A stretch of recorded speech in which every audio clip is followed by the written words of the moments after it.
going?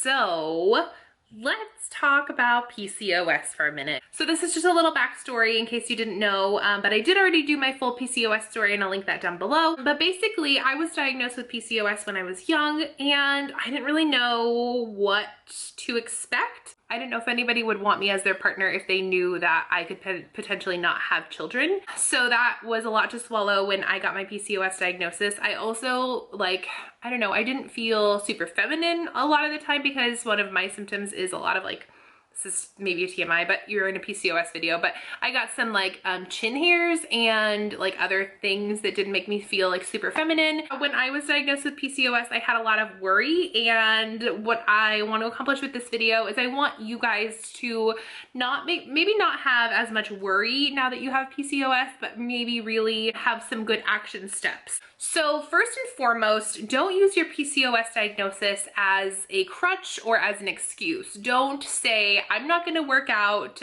because my PCOS is gonna keep me, fat anyways. I'm always going to be hairy and nothing is ever gonna change it.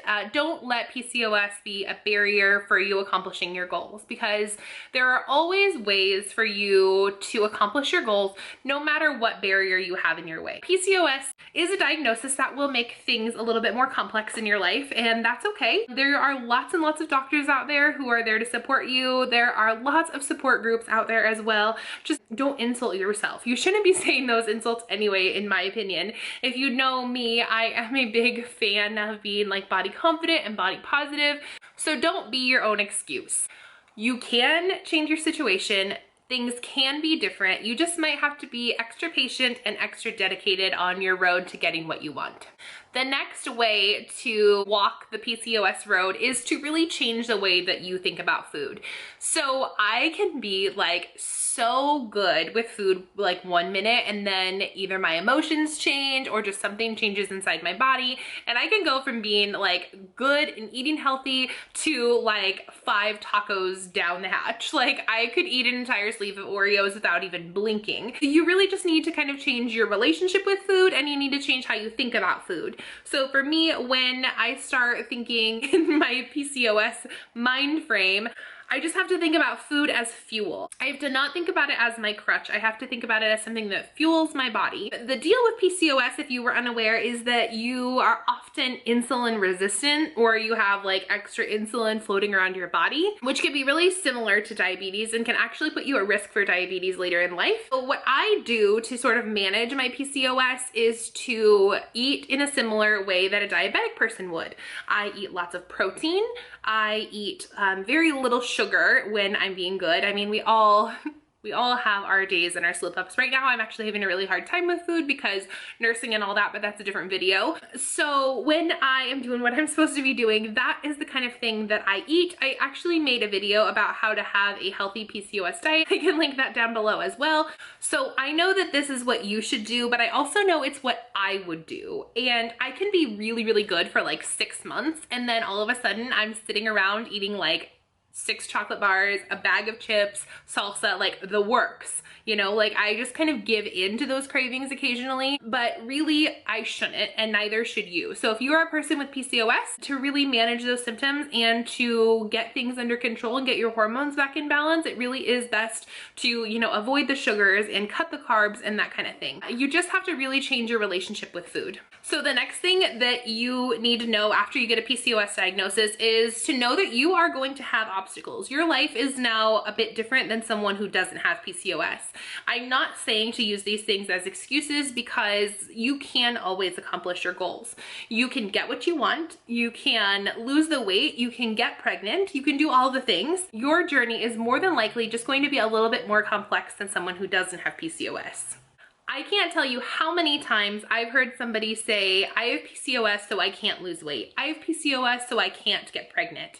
So instead of seeing your PCOS as an excuse, see it as an obstacle. An obstacle is something that you can overcome. An excuse is just kind of a negative mantra that you have in your head. So you can lose the weight, you can get pregnant, you can do all the things. Figure out your obstacles and make a pathway to get through them or over them. You won't accomplish anything if you continue to dwell on your failures, your excuses, and what you can't do. So I don't know, this is totally like teacher talk, but turn your can'ts into cans. My next tip is to find support. If you are someone with PCOS, you might feel like you are the only person in the entire world who has PCOS. Your friends might get pregnant really easily. You might see other friends able to eat like, I don't know, like 7 pieces of pizza and not put on a pound, while you can look at a glass of water and put on 10 pounds. It just is a different life, and I think that finding support with other people who have PCOS is a really great way to go. I have found a lot of support in online Facebook groups. There are so many great ones for PCOS, but you can also go to in-person support groups. You can find support in a partner. I do not regret letting my husband know that I had PCOS right from the beginning. He was super, super supportive, and it really helped to have him on my side and to know what was going on inside my body. He always pushes me to be healthier and wants me to get out there and overcome everything that PCOS puts in my way. So whether it's your BFF, whether it's your mom, whether it is an online support group, whether it's an in-person support group, or whether it's just, I don't know, even maybe journaling about it can be really helpful. But just make sure that you are feeling supported and that you are not alone. If for whatever reason none of those places are good places to find support, know that you can come to my channel anytime. You can leave comments, you can send me an email, you can even find me on our Facebook page. I'm on Instagram. You can connect with me pretty much anywhere, and I will be there for you. I'll be your support person, because I know what it's like to feel alone with PCOS. I know what it's like to feel like the largest gal in the room. I know what those things feel like. I know that it feels impossible sometimes, but you just need to remember that PCOS is an obstacle. It's not a barrier, and you can do anything you want to do. So now that you have your PCOS diagnosis, you need to communicate everything that's happening inside your body to your physician, whether you're seeing an OB or just a family practice doctor or a midwife or whoever you're seeing, and whether you are discussing fertility or whether you're just discussing weight loss or whatever it is, make sure that you communicate everything that's happening so that they can provide a treatment plan for you. You can Google all of your symptoms and they could potentially give you like the worst case scenario. Like, do you think everybody on Wiki Answers has a doctorate degree and has studied medicine? No, they haven't. And sometimes the PCOS support groups, even the online ones, have offered, you know, sort of like scare tactic advice. So they've been really great places, but sometimes you kind of got to take that stuff with a grain of salt. So make sure that any medical advice that you are getting is coming from your doctor and someone who really can support you and make positive changes for you. And my last tip for dealing with your PCOS is to stay strong and to believe in yourself. So throughout this video, I've been trying to communicate that to you guys. I think that it's important to, you know, to really believe in yourself, to not think that your body is a failure, and to not give up on the things that you want. The truth is that PCOS affects us all differently. I have been lucky enough to be able to conceive 2 beautiful children, but I know people who have PCOS and who are still really struggling with hormones. I know people with PCOS who have had several losses. I know people with PCOS who have had no pregnancy losses. I know people with PCOS who have been able to maintain a really healthy body, and other people who really struggle to, you know, keep their hormones and insulin in check.